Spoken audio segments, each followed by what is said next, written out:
Alors je suis peintre, graveur et je fais aussi beaucoup de peinture sur céramique et céramique.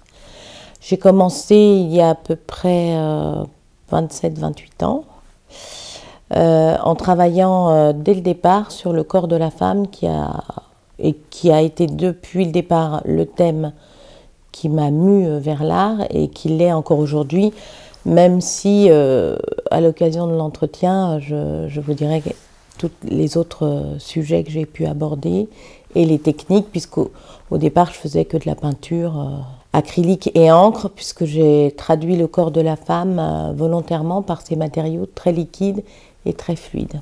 Donc j'ai commencé à peu près à la fin des années 90 à peindre seule, puisqu'avant j'avais travaillé dans un atelier, celui d'Ashpa, à qui j'ai rendu une expo hommage en 2018. Ce qui m'a conduit au nu, alors ça c'est le corps de la femme qui m'émeut énormément. J'aime les femmes. En même temps, quand on peint un modèle, puisque je travaille sur le corps d'autres femmes que le mien, on exprime aussi les sentiments de son propre corps, hein, c'est une projection. Donc c'est le corps de la femme que je connais le mieux. Et c'est pour ça que je l'explore sans fin, parce que dans tout ce que vous verrez, peinture, sculpture, céramique, c'est la courbe qui m'intéresse. Donc le corps de la femme est évidemment empli de courbes, et c'est pour ça que je suis allée, d'ailleurs à certains moments dans certaines séries, vers l'abstraction, puisque en fait, quand on traite le même thème pendant des années, on va vers la forme de plus en plus et la simplification. Et c'est cette courbe que j'ai toujours à l'esprit et qui m'émeut et dans laquelle je me sens dans le féminin en fait. Et j'ai fait la même chose avec la céramique en travaillant sur des formats ronds, les assiettes. Dans la gravure avec l'érotisme aussi, souvent j'ai pris des formats ronds, dans les carrés ou dans les rectangles. Et puis j'ai traité des alphabets du monde aussi à travers la courbe. Donc cette recherche, elle vient de cet amour du féminin en fait.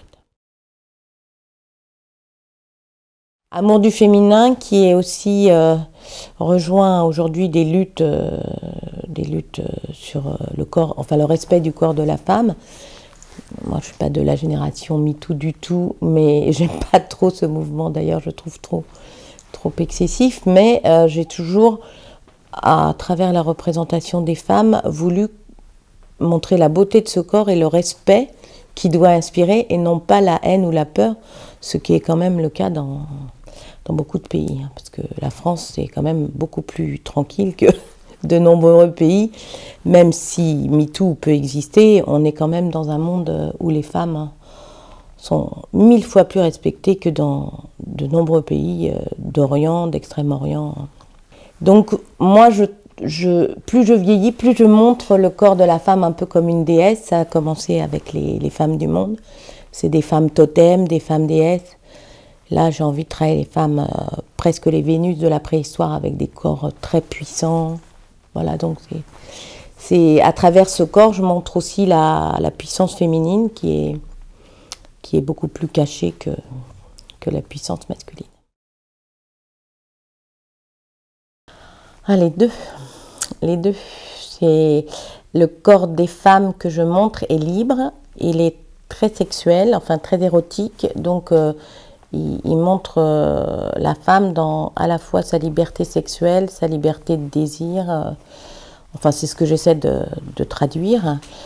Et d'ailleurs c'est pourquoi je suis souvent censurée dès qu'on voit trop le sexe de la femme, hein, parce que même si c'est seulement érotique, ça choque bien encore beaucoup de gens, bien que l'origine du monde soit dans un musée, bien que.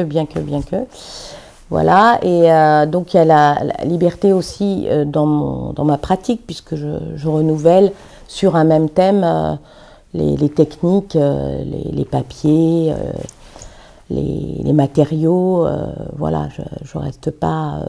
parfois, là évidemment, je suis revenue après beaucoup de couleurs au noir et blanc, mais après je reviendrai peut-être à d'autres couleurs ou à d'autres matières. Je suis toujours en recherche sur ce thème dominant de ma peinture, de liberté dans l'expression.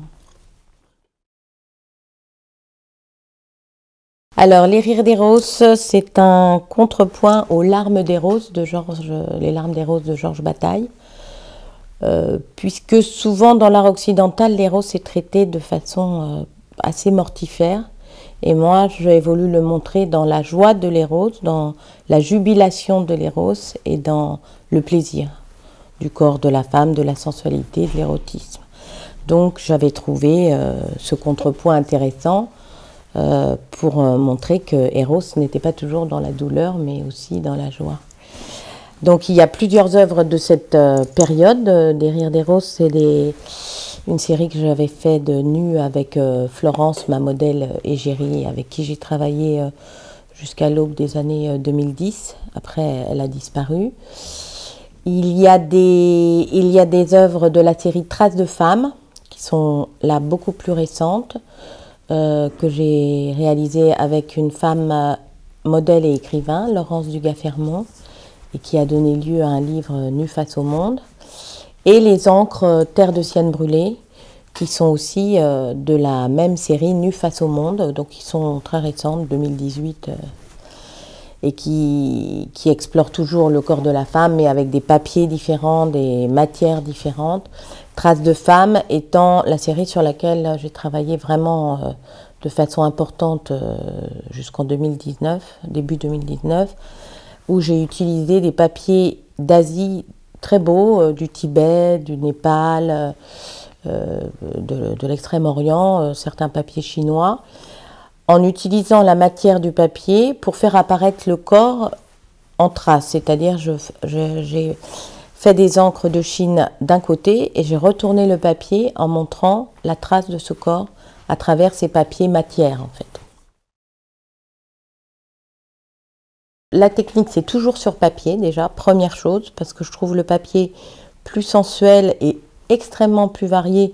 La preuve en est avec la série Traces de femmes que vous allez montrer, beaucoup plus varié que les toiles, hein, où il y a 2-3 variantes de toiles. Et ensuite, j'utilise les techniques à l'eau, comme je l'ai évoqué dans l'introduction, pour traduire le corps féminin qui est par essence plus liquide que le corps masculin. Et aussi, j'utilise le fusain. Là, il y en a un peu moins dans les séries que vous allez montrer, et qui est un retour à la terre. C'est ce noir qui vient de la terre, de la nature, qui est aussi important que le papier pour traduire la puissance du corps féminin. J'ai commencé par le dessin et la peinture, et pendant que j'apprenais tout ça dans l'atelier d'Ashpa, j'ai commencé à explorer la gravure dans des ateliers de la ville de Paris, et j'ai rencontré en 2001, donc quand même 10 ans après que j'ai commencé à la peinture, l'atelier Pasnik, qui est un atelier qui vient de disparaître là en 2019, qui est un grand atelier de pratique au carbone random, qui est une technique qui n'est pas une technique classique de la gravure. Et donc ça faisait 18 ans que je gravais avec eux. J'ai toute une œuvre gravée qu'on pourra regarder ensemble, et que je vais continuer avec les artistes qui voudront bien venir dans mon atelier, puisque j'avais commencé la gravure avant de rencontrer Pasnik. Donc j'ai une jolie petite presse ici qui permet de faire des tirages quand même assez grands en raisin. Et je continuerai sans eux, mais j'ai la volonté de transmettre. Il faudra que mais je rencontrerai des jeunes dans ce milieu. On n'est pas limité dans les âges, ça circule beaucoup entre les générations. Donc je ferai venir des jeunes artistes qui sont intéressés à découvrir cette technique du carbone random que je veux transmettre, puisque les deux associés, Pascal et Nicolas, sont partis en même temps l'année dernière, et donc cet atelier s'est éteint en même temps qu'eux.